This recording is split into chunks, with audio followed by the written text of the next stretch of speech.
A professora Irene O'Hara, ela é livre docente em Direito Administrativo, doutora e mestre em Direito do Estado pela Faculdade de Direito da Universidade de São Paulo, professora pesquisadora do Programa de Pós-Graduação Stricto Sensu em Direito Político e Econômico da Universidade Presbiteriana Mackenzie, onde leciona Direito Administrativo na graduação. Bom, boa tarde a todos. Gostaria de externar também a imensa satisfação. Estão me ouvindo? Acho que sim, né? A imensa satisfação de estar presente nesse evento tão aguardado e tão bem preparado, um evento que já na sua segunda edição já galgou ali os eventos mais brilhantes da área por conta aí do capricho e do respeito dos seus organizadores. Então, agradecer ao Ernesto Cirunic, do IBDS, também ao Conselho da Justiça Federal, por sempre, pelos seus centros de estudos, promover os debates de alto nível em relação à área do direito, ao STJ,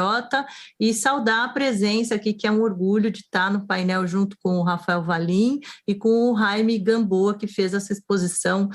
tão didática, tão rica em relação aos aspectos de garantia no âmbito dos contratos administrativos e os desafios existentes à medida em que a América Latina possui desafios muito similares e um regime jurídico também bastante similar no tocante aos contratos administrativos. Então, é uma alegria estar aqui nesse momento. Não poderia deixar também de ressaltar que eu fiquei muito contente de ganhar essa estátua aqui tão bonita, não sei se vocês estão vendo aqui, que eu acho que foi presenteado por vários dos integrantes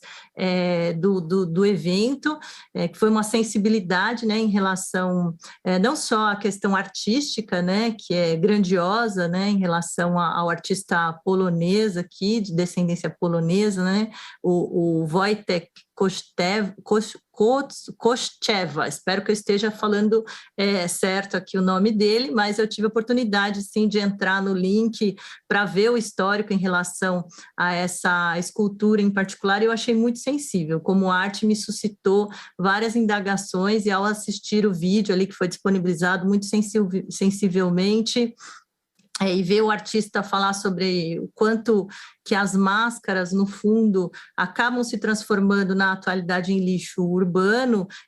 por causa da sua efemeridade, mas o quanto elas simbolizam, não só historicamente, mas principalmente nesse nosso contexto de pandemia. Acho que a gente passou 2020, 2021, vai marcar para sempre nossa existência. E transformar em bronze um objeto que, hoje em dia, povoa o lixo urbano, mas que nos marca por conta de toda a dor, de toda a transformação, de todas as restrições que nós passamos,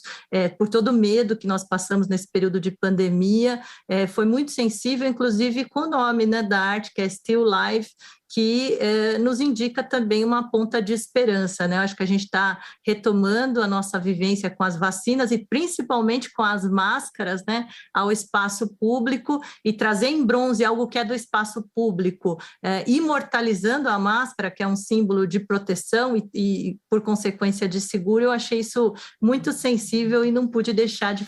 começar aqui a minha exposição agradecendo e respondendo a essa sensibilidade, essa provocação artística que foi muito rica do evento de seguros. Bom, vou falar sobre o seguro garantia, né, do ponto de vista das transformações da nova lei de licitação, que é esse nosso tema. O direito administrativo no Brasil está virando de ponta cabeça, né, no sentido de grandes transformações, justamente nesses anos pandêmicos, né. No ano de 2021, nós tivemos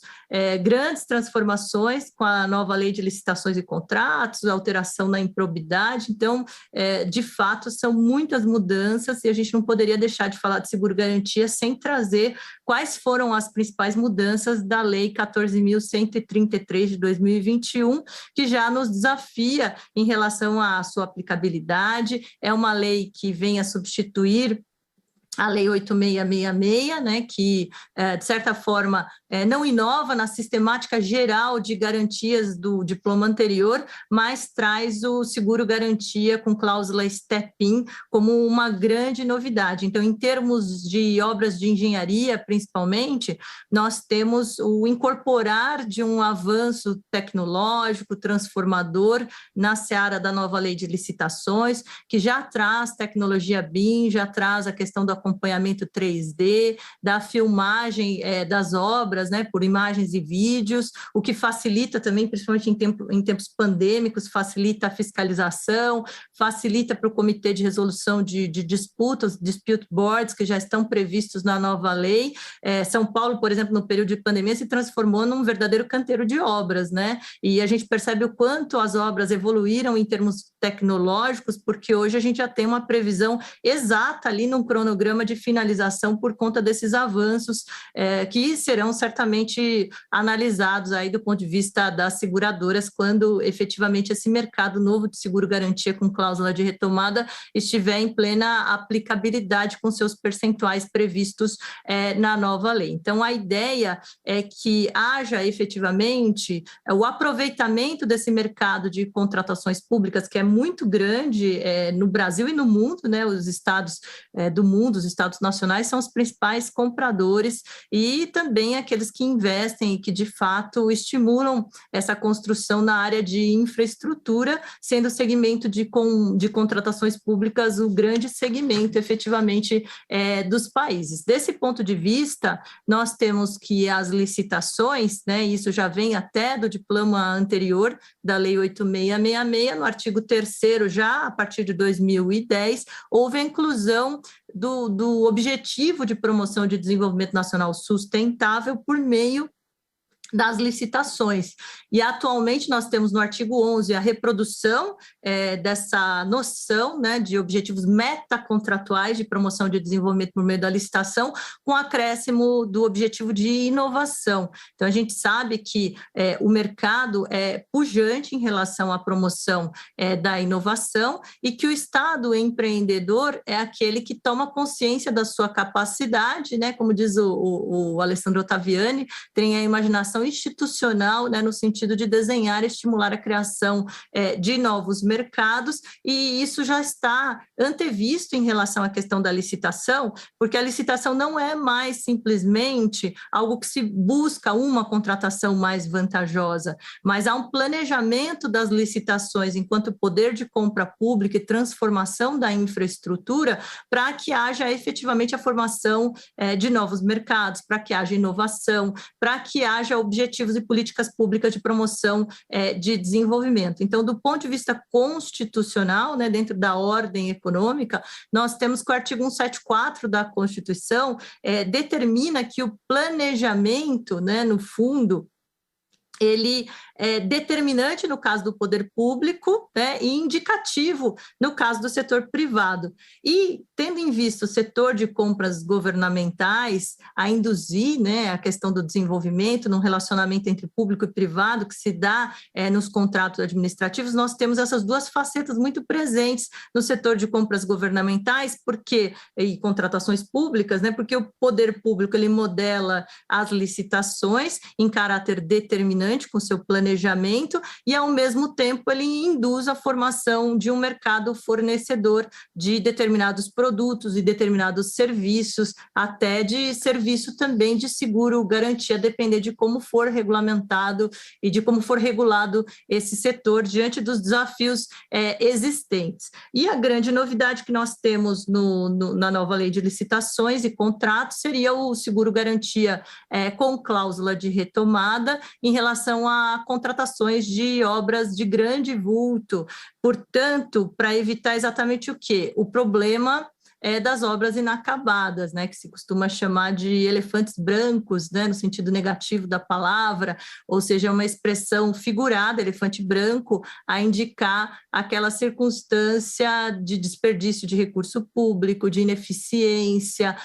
aquela instalação que não, de grandes proporções, que fica à mostra das intempéries e acaba, de certa forma, gerando muitos desperdícios, né? Nós temos até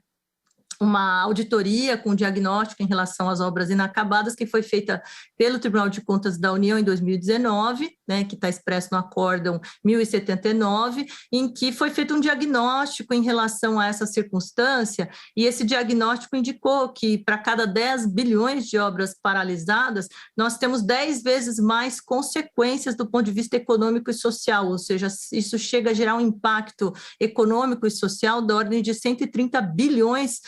que deixam de ser impulsionados num determinado país, né? Então, do ponto de vista econômico, nós temos também nas obras embargadas ou suspensas essa circunstância dramática de certa forma, embargar e suspender os empregos, embargar e suspender a continuidade de projetos e políticas públicas que acabam tendo repercussão em relação à vida da sociedade no geral, né? Como o doutor Jaime aqui estava expondo, né? A questão dos contratos públicos e das obras se prestam, por vezes, também a desempenhar atividades que são importantes para a sociedade. Então, se você paralisa uma unidade básica de saúde, você tem um impacto em relação a equipes de saúde. Se você paralisa a construção de creches, você tem vagas que deixam de ser criadas e impactos sociais das pessoas também que precisam desses serviços. Logo, a partir dessa auditoria feita com base no banco de dados, né, que o mais avançado à época e mais organizado era do PAC, né, que era o Programa de Aceleração do Crescimento, dos 725 bilhões de reais que são disponibilizados e organizados, né, houve uma amostragem de 2.914 obras do PAC, né, que era o sistema mais avançado que permitia realmente fazer esse mapeamento do Tribunal de Contas, para no diagnóstico verificar também quais são os problemas e gargalos em relação a essas questões, o que vai interessar muito a seguradora em relação a estudos que são necessários para verificar o porquê que as obras são paralisadas. E, assim, o mais surpreendente foi que muitas vezes as pessoas poderiam achar que seria aspecto mais burocrático, de licenciamento ou de excessos de controle, que também existem, mas quase 50% das situações, 47% das situações se dão em virtude de problemas técnicos em relação à elaboração de projeto básico, uma série de limitações materiais e humanas em relação a determinadas administrações e principalmente nas entidades subnacionais, aqui que são chamados o quê? Os demais entes federativos, Estado, Distrito Federal e município, quando recebem recursos da União, acabam tendo dificuldades de fazer essa gestão e essas falhas técnicas geram também paralisação. Outro aspecto também que foi ressaltado em relação a essa pesquisa e essa auditoria, né, no fundo, que são a demora, né, em relação ao início da execução da obra, o que gerava problemas por conta justamente do sistema de licenciamento, do sistema de desapropriação, e às vezes a obra demorava para iniciar, e quando já se iniciava, aquela contrapartida que havia sido acordada inicialmente, né, ou estabelecida no contrato, né, como contrato de adesão, já não correspondia à realidade existente, né? Hoje fica cada vez mais claro que qualquer demora em relação a esse aspecto diante da volatilidade, das dificuldades existentes no mercado, acabam provocando problemas mesmo e as contrapartidas são insuficientes. Então, são problemas de projetamentos, dificuldades burocráticas, materiais e humanas, e no âmbito do projeto que tramitava para alterar a lei de licitações, houve um debate no sentido de criar mecanismos para que houvesse essa execução até o fim. Um deles acabou sendo vetado, que era o depósito numa conta vinculada a cada etapa que a construtora iria executar para garantir que houvesse efetivamente essa contrapartida, mas essa parte acabou sendo vetada por questões financeiras e o veto não foi derrubado, né? Então, como que a gente enfrenta essa dificuldade técnica na medida do possível, né? Em termos de instrumentos normativos, talvez a modelagem da contratação integrada venha, de certa forma, a preencher essa lacuna em relação a aspectos materiais e humanos e em termos de projetamento, porque ela ultrapassa aquela visão dual que era da legislação anterior, da 8666, em relação às obras, no sentido de que quem projeta não executa, e ela acaba, de certa forma, delegando à iniciativa privada a elaboração do projeto básico, e ao delegar também, de certa forma, qualquer erro de projetamento é assumido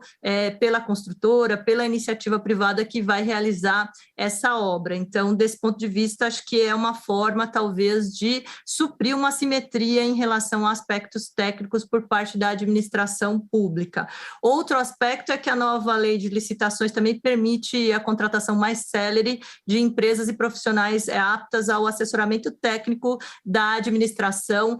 como fator para suprir essas deficiências, né? Até discutindo com o Gilberto Bercovitch uma vez, a gente estava falando porquê dessa assimetria também. Eu achei muito interessante que ele trouxe, no fundo, essa precarização que é engendrada até pela proposta de reforma administrativa agora, só vem a contribuir com essa assimetria existente, porque houve um tempo em que os engenheiros tinham contratos, estavam no estado da arte, tinham aposentadorias e condições de efetivamente ter uma vida digna também no poder público, e cada vez menos, né, você vê concursos públicos bem remunerados, com sistema de aposentadoria adequada, para que permaneçam e construam a carreira. Então, você acaba tendo uma assimetria por conta disso, né? Infelizmente. E do ponto de vista das seguradoras, né, elas vão ter que averiguar qual que é a causa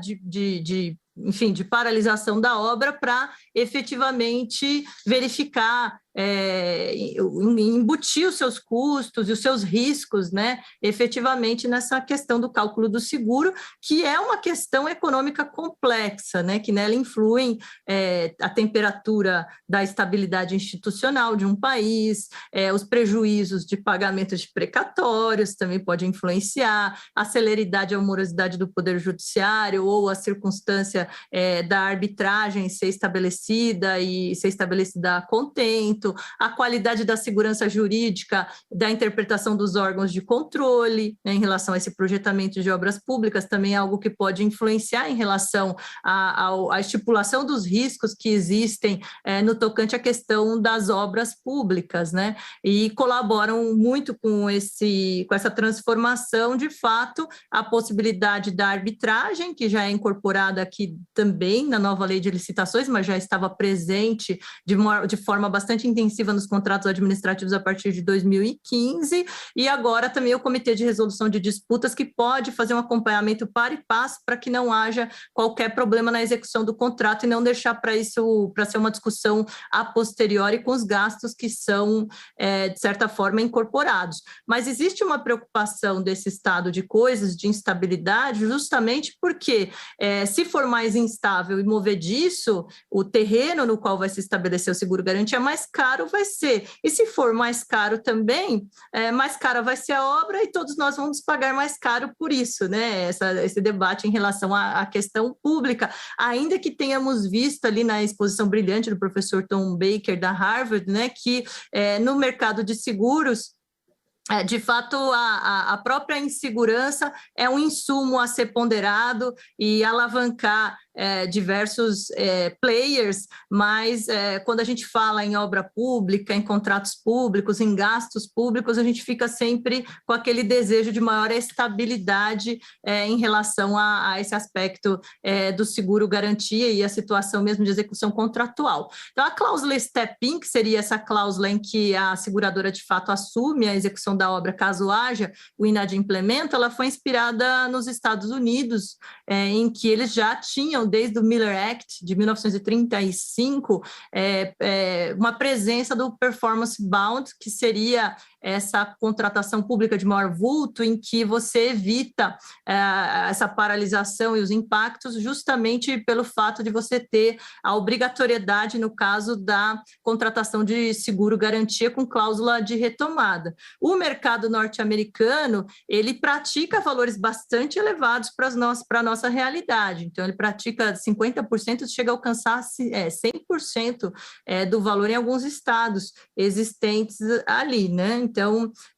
quando se discutia a nova lei de licitação, esse foi um ponto que paralisou um pouco os debates, justamente pelo fato de, será que o Brasil tem estrutura de mercado apta a absorver 100% ou 50% também, que seria um valor elevado? E por conta dessa realidade de seguro, houve a opção por 30%, que é uma opção melhor do que o máximo de 10%, mas não chega a ser 50%, muito menos 100%, mas também se a gente quer criar esse mercado, isso tem que ser feito de forma planejada, de forma estruturada por parte do Estado. Outro ponto também que pode ser diferencial em relação ao que ocorre nos Estados Unidos e aqui, é que lá o sistema é common law e os contratos eles são mais regidos na seara do direito privado. E no direito administrativo brasileiro, nós temos ainda muita influência do direito europeu continental, da questão do contencioso administrativo e das cláusulas exorbitantes. No entanto, nós observamos frequentemente uma comunalização do nosso direito público na atualidade, e certamente que a obrigatoriedade da matriz de riscos para contratos de grande vultos, que são esses com cláusula step-in de retomada,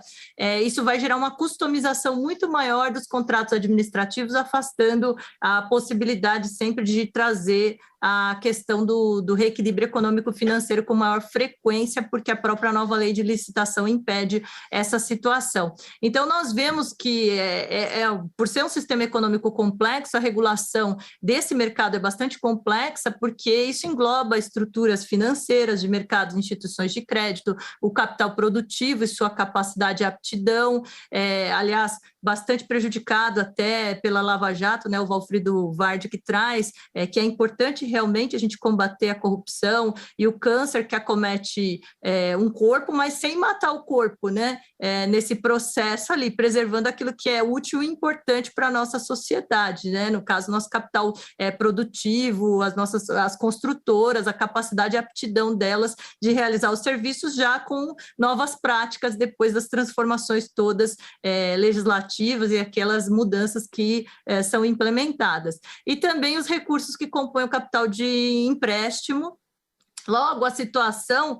que a gente tem em relação à criação desse novo mercado é justamente a dificuldade, né, de você compor aspectos econômicos, de trazer uma atratividade e do risco ser visto também como uma oportunidade de negócios, entre aspas, e, de outro lado, nosso desejo na área jurídica por maior segurança e maior estabilidade, né? E foi dito aqui também, né, pela palestra do Tom Baker aí, que o homem,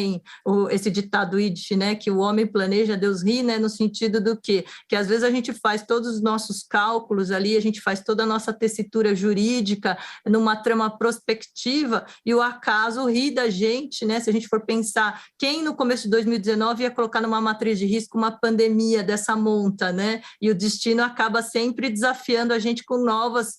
circunstâncias e instabilidades, né, então acaba sendo sempre muito complexo essa questão de mensurar os riscos existentes, principalmente em circunstâncias de grandes transformações e crises, que é a circunstância que a gente está vivenciando. Mas como que foi disciplinado, então, o seguro-garantia? Bom, como uma garantia existente, então na nova lei, no artigo 96, houve a reprodução daquelas 3 garantias, né, que são calção em dinheiro e título da dívida pública, o seguro-garantia e a fiança bancária, e no caso houve a manutenção dos 5% e 10% para circunstâncias de obras, por exemplo, mais complexas ou com maior grau de risco, e a novidade foi justamente o valor de 30% com a possibilidade de aposição de cláusula step-in, que é a cláusula de retomada, né, que você pisa dentro e executa, ou a seguradora é instada a executar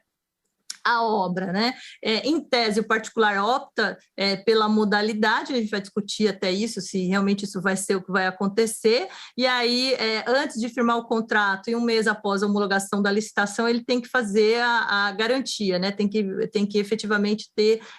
esse seguro-garantia contratado, e o seguro-garantia é visto efetivamente como um seguro que garante o fiel cumprimento das obrigações assumidas pelo contratado, né? A dificuldade que a gente tem na nova lei é que o artigo 97, que fala do seguro-garantia, ele acabou englobando não apenas a questão da possibilidade da execução para a garantia de fiel cumprimento, mas também, inclusive, multas, prejuízos e indenizações decorrentes do inadimplemento, ou seja, impactos bastante grandes em relação ao inadimplemento da obra pública, né, que é um problema também que as pessoas já estão começando, os juristas, aí a discutir, será que vai ser possível inserir na apólice todos esses aspectos de impacto em relação ao inadimplemento, né? Essa questão que está em voga na atualidade, sendo que, de fato, há algumas decisões e interpretações da AGU que ainda nem aplicam a nova lei de licitações, e ela já surge aí com uma série de pontos controvertidos e debates que certamente que a jurisprudência vai acabar se debruçando com intensidade em relação a esses aspectos controvertidos. Mas a cláusula de retomada, então, foi estabelecida no percentual de 30% do valor inicial do contrato para obras e serviços de engenharia de grande vulto, que, segundo a definição do artigo 6º, inciso 22 da Lei 14.133, seria justamente aquela obra ou serviço de engenharia de grande vulto que supera 200 milhões de reais. Não foi estabelecido em caráter de obrigatoriedade, até porque pode encarecer e tem que ver se é o caso, né, a depender da obra, mas o desafio grande que a gente vai ter vai ser da própria modelação do contrato e do edital, né, da licitação, que já vem com as minutas, e ao fazer a matriz de risco, você já deve acoplar, porque geralmente quando se fala em matriz de risco, se o risco for segurado, você joga mais para o contratado arcar com aquele risco. Isso faz parte da própria estipulação da matriz de risco, conforme se estabelece. E na nova lei também, para contratos de grande vulto, a gente tem a obrigatoriedade da matriz de risco. Então, o que acontece nessa cláusula de retomada? Se houver o sinistro, né, que no caso aí da obra seria o inadimplemento do contratado da obra, a seguradora ela é chamada a executar e concluir o objeto do contrato, e se ela fizer, ela estará evidentemente isenta de pagar o valor, a importância assegurada na apólice. Ela tem também a possibilidade de não executar, né, apesar de ser step-in com retomada, se ela pagar toda a importância assegurada na apólice, ela está quite aí em relação ao que foi, de certa forma, acordado. E também existe a situação dela, e isso vai ser muito comum, né, da seguradora subcontratar a conclusão do contrato total ou parcialmente. Então, não é ela que vai executar, evidentemente, o resto, o remanescente da obra, né, porque às vezes também a suspensão não se dá no início da obra, mas quando ela já está avançada, e aí os 30% acabam sendo suficiente, desde que não se incorpore, né, esse que é o ponto que acho que é controvertido, aquilo que o 97 determina enquanto cláusula e que deve estar presente no seguro-garantia, que são as multas, os prejuízos e as indenizações do inadimplemento, né? Então, aí uma questão ali que a gente não tem resposta para isso, até porque a lei traz esse desafio, como você compor essas exigências dentro do 30%, se não significa tão somente a execução da obra, mas também vão ter multas, prejuízos, indenizações pelo inadimplemento, né? Atualmente, a gente tem até as alterações que foram processadas pela LINDB,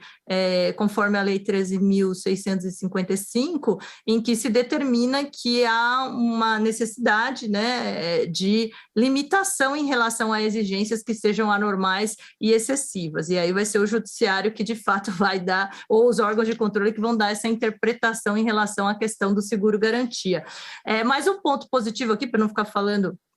só pontos de risco, que na verdade são oportunidades, né, na área do seguro, conforme foi dito, então é uma coisa que deixa a gente na área jurídica bastante espantado, mas o pessoal da área econômica fica tranquilo em relação a isso e calcula. Mas o ponto positivo da área jurídica, né, para o seguro-garantia, né, em relação à questão da cidadania, é que o seguro-garantia pode se transformar num coadjuvante da integridade, do estímulo ao bom desenrolar da execução contratual, né, porque a seguradora, ela vai funcionar como interveniente anuente em relação ao contrato e aos aditamentos contratuais, né? Então, desse ponto de vista, a seguradora vai permitir, inclusive, o controle e o papel preventivo em relação ao combate à corrupção no tocante a superfaturamentos, a prestação sem tanta qualidade, porque depois também, por interesse, né, ela pode ser instada a assumir tudo que ela quer que haja o desenrolar, e todos, no fundo, desejam isso, né? Quando contratam seguro, acho que 99,999% das pessoas querem não acionar o seguro, aquela coisa que se contrata just in case, né, mas que se torce para que não seja utilizado, né, e a seguradora mais ainda também, porque é ela que vai assumir esses custos em relação a esse risco de celebração do contrato. Então, desse ponto de vista, o artigo 102 da nova lei determina que ela vai ter, enquanto interveniente anuente, o livre acesso às instalações licitações, né,